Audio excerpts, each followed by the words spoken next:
to talk about something that I've been working on these last couple of weeks. Is a storage solution for filaments for my Prusa Mark III 3D printer. So this is a 3D printer that has the multi-material extension, so it's actually able to print with up to 5 filaments at a time. Thing is that then I would normally have those filaments down here. By the way, this is an IKEA backfun table.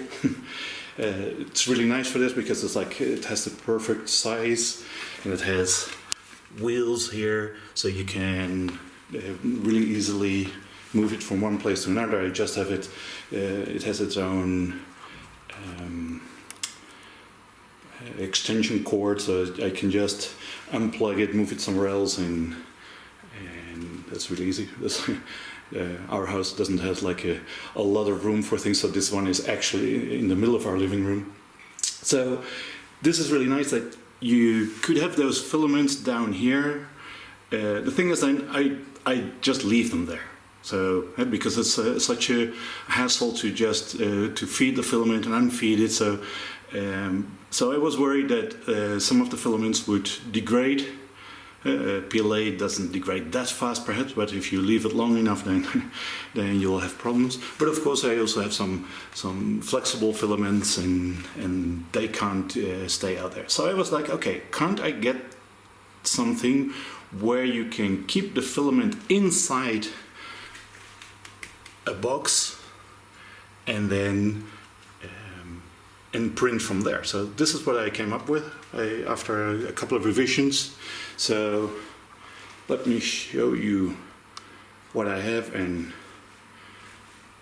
how it works. So this is what I came up with in the end. But let me show you what else I had along the way. So first of all, I found one of those tupper boxes where you store food or whatever, and I just would store them here, especially the filaments, like this flexible filament, and there's like a hygrometer here, so it shows you like there's a 10% humidity, so that's pretty nice. But the thing is, of course, you'd still have to take it out when to use it, and then use it and then put it back as soon as you can again, so the filament won't degrade. So I thought, okay, what can I do to make this work, keeping it inside the box? Well, the thing is, I couldn't really use this one because this one actually only works for these 750 gram spools, which are not so big, and most of my spools are 1 kilogram. So yeah, this one worked for this one, but I wanted one that worked for all of my filament spools. So I found this one.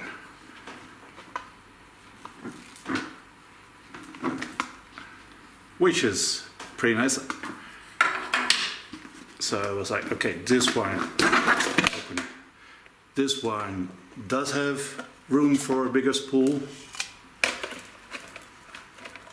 And then I made a system that just connects some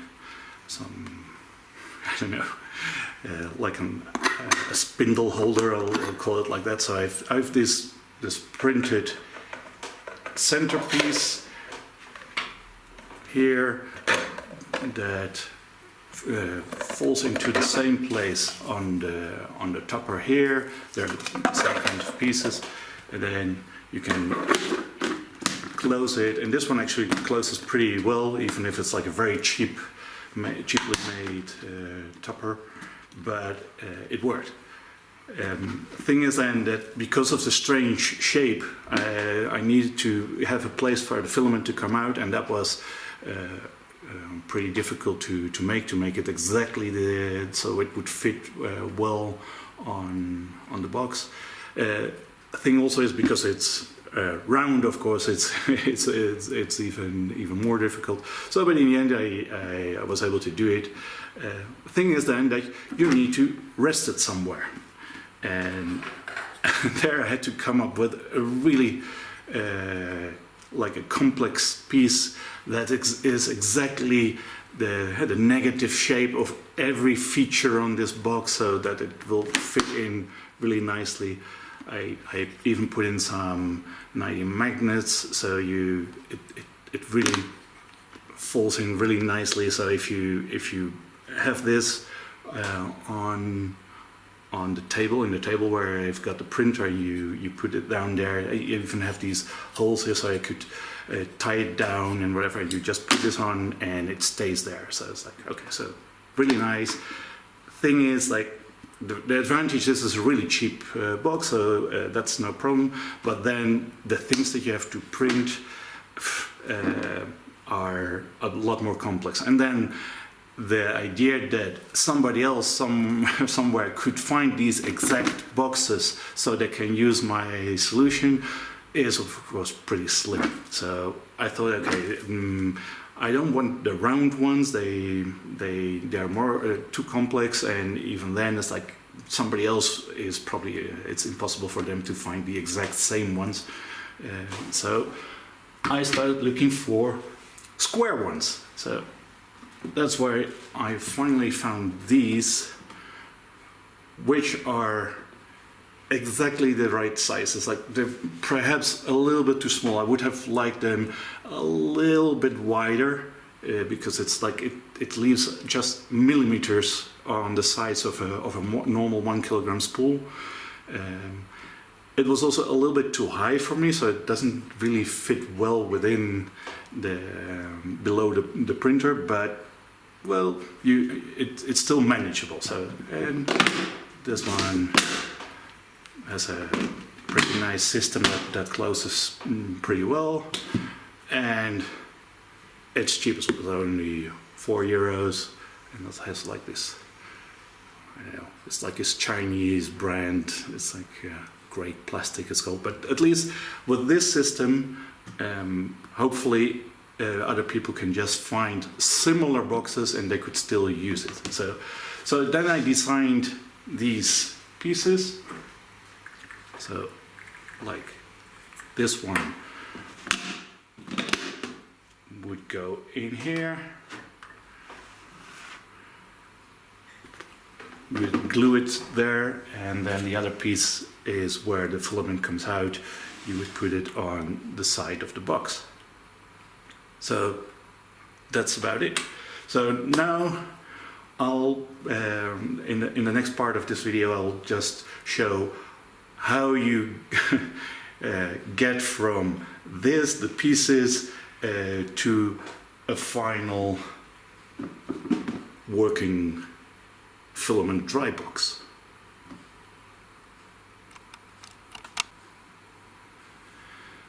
So to make one of these boxes, what you need, of course, is the box itself.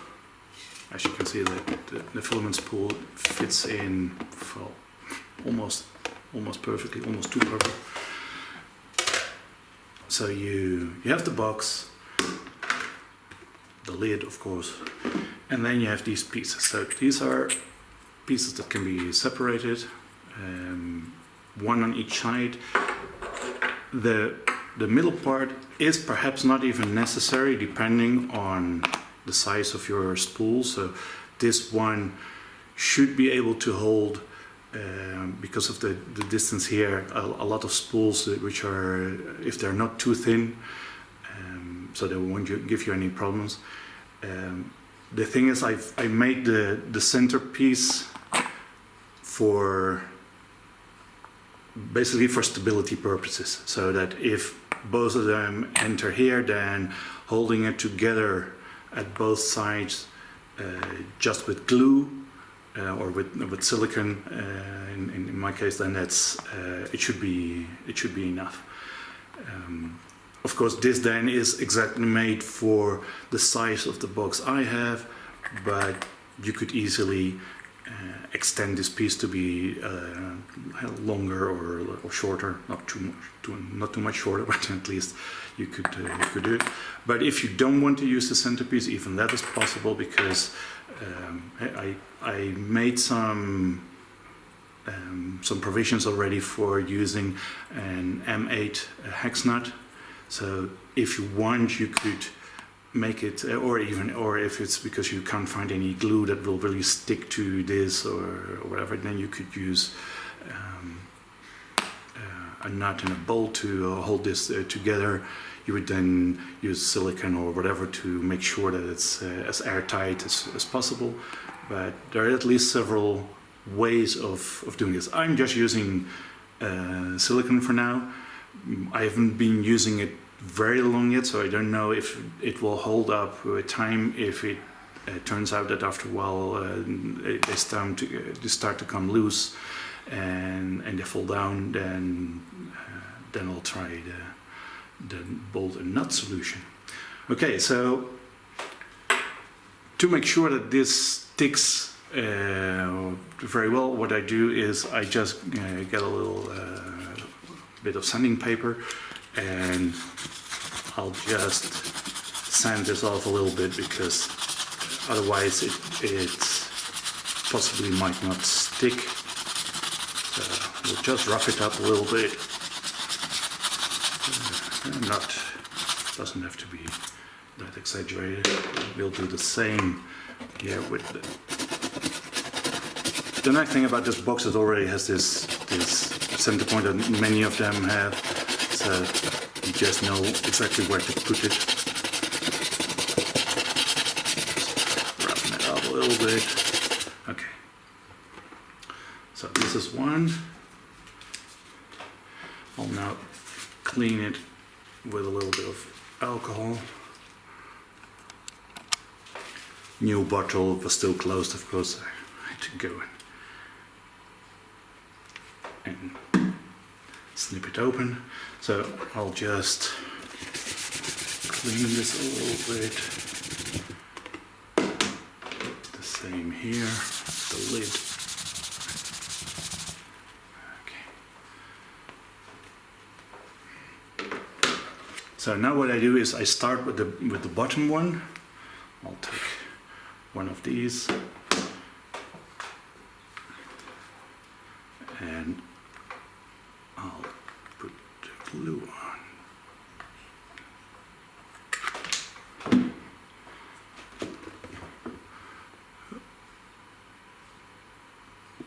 Right there, smack in the middle. Let's see, I didn't by accident move it up.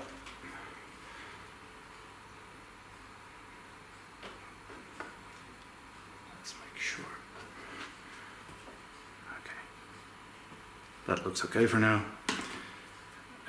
So this centerpiece goes in here. Now I'll do the other one, and what I'll do to make sure that it's in the right place, I'll just put it here. And what I will then do is I'll put the glue. Oh, I see now that this could have been sanded a little bit more here. Let's just do that for a moment, just to make sure.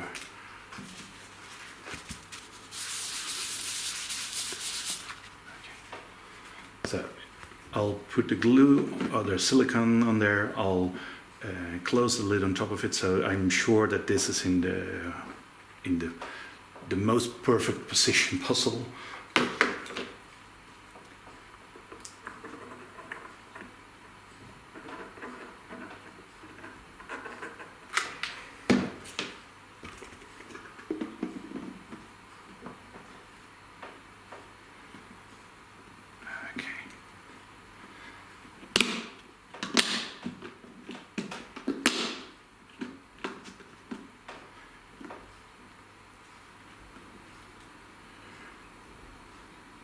Okay, I'll pause the video for a moment, so I'll put something heavy on top of it for a while so we can be sure that it's all stuck together as good as possible, and I'll be back in a moment. Okay, back again. let's see how things turned out. Well, looks good. So as you can see,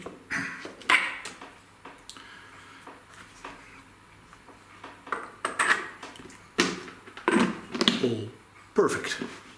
So now we come to the next part. Let's take those out, because now we have to put the exit for the filament where and let's see. Okay, so normally it doesn't really matter too much where you put it. I just put it somewhere. If you look at the box from this side, I tend to put it somewhere a little bit in the middle of where a full filament roll would be and an empty one. So I tend to put it just somewhere in the middle, so the filament doesn't normally won't have to go through like tight turns or whatever. It just would flow in or out, in this case, as naturally as possible. But I don't think it matters too much as long as you don't put it all the way up here or whatever. So I'll just put it somewhere here. So what I do now, I'll do this for the first time, because both times before I would actually glue this already to the box, and then with the drill I would just drill through the piece and into the box to make a hole. But actually in both cases that I did this before, it actually and after that screwing in this Bowden tube connector, so it's like it's perfectly made for that, but it doesn't have any threading. So the typical thing is that you have to self-thread, so you just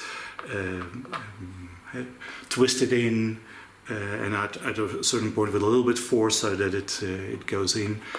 Works perfectly well. But what happened is that in both cases this would actually come off, and I would have to glue it on again, because probably the stresses of end drilling and twisting were just too much of the silicone that I'm using.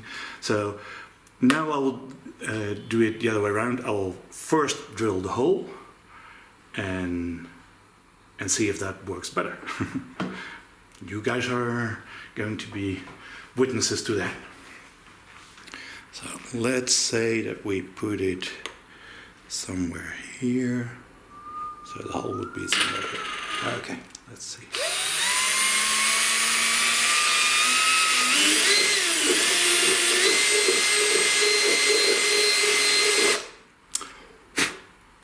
Okay,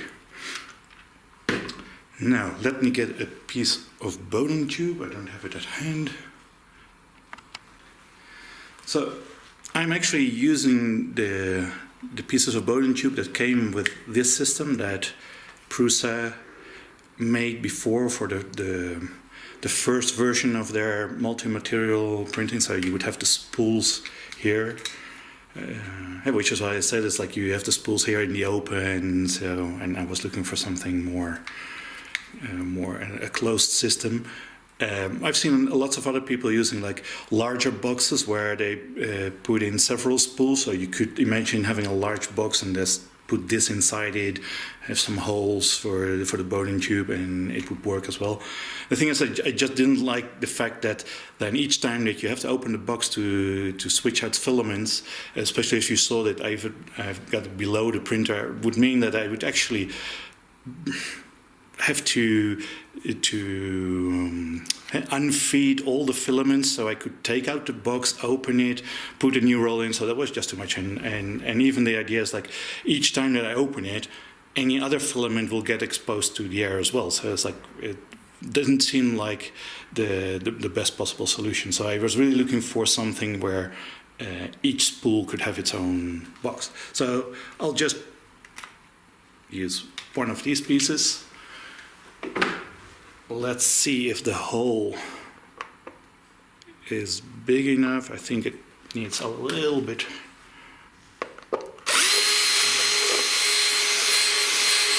Yeah, I know I could take a bigger drill, I know. This works as well. Exactly. Okay. So now I'll just already twist in this connector so that I don't have to put on any force afterwards. So as you see it goes in pretty well, and then a couple of twists like this, and that's more than enough. So next thing is again to roughen up the area around the hole where we will fix the 3D printed piece. Set like this, yeah.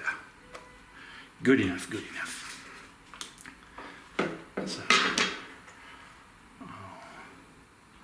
let's see if like this. So I'm just looking if I can put it in quickly enough, because the silicone really dries up pretty quickly. So let's put a generous amount of silicone. Hopla.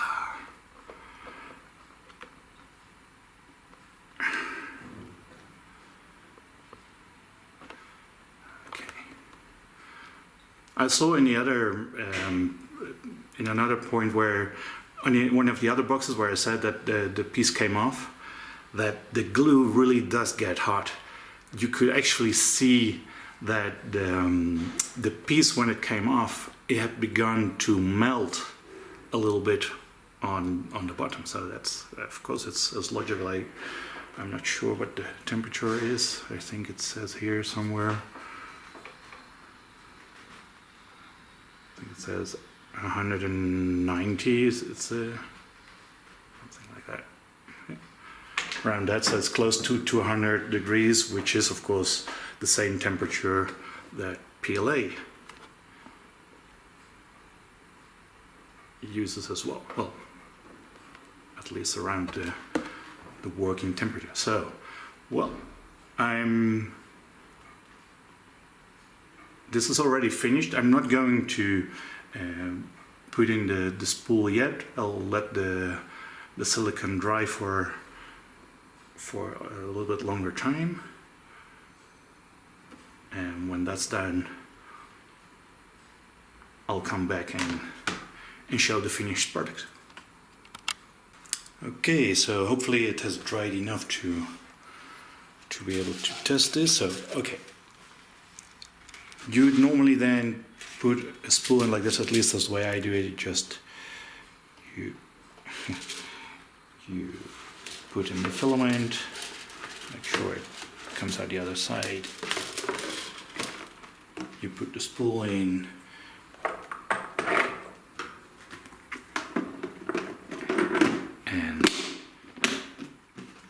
and voila, this is a brand new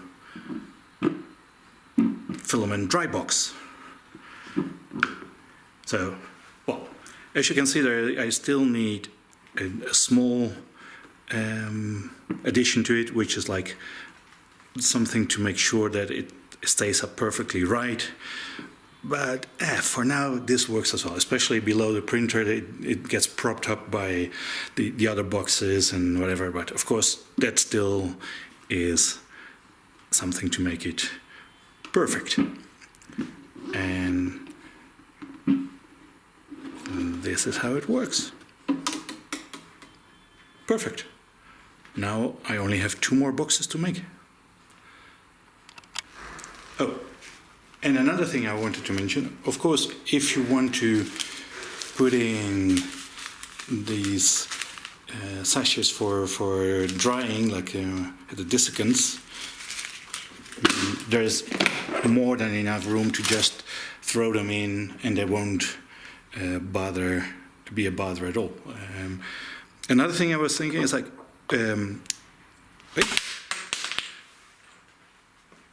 if if you think that this one, like exactly what is happening now, like okay, this is a bother, you can just as well glue it to one of the pieces. I would suggest gluing it to the top piece, to the lid, because that at least gives you the space to move around the spool when you're inserting the filament, and you need a little bit of room to maneuver.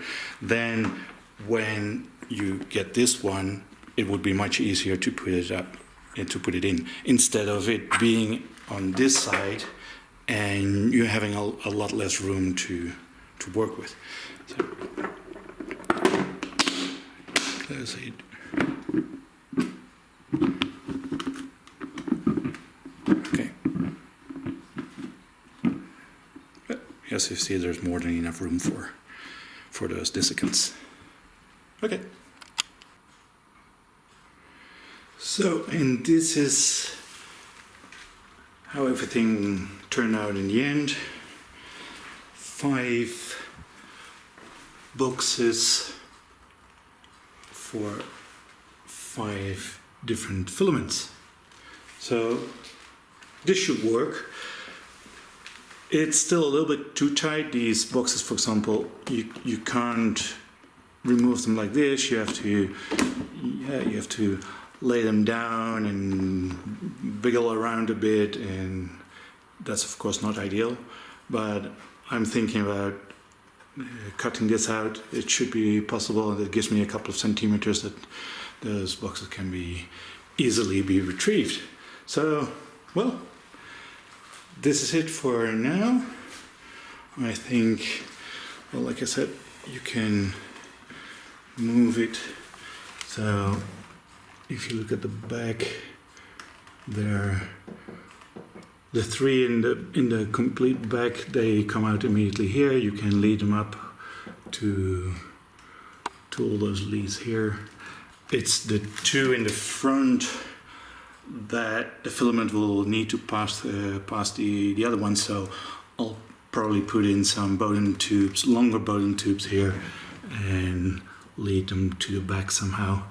I'll still have to figure that out, but for now, I'm satisfied with this. Okay, see you all in the next video.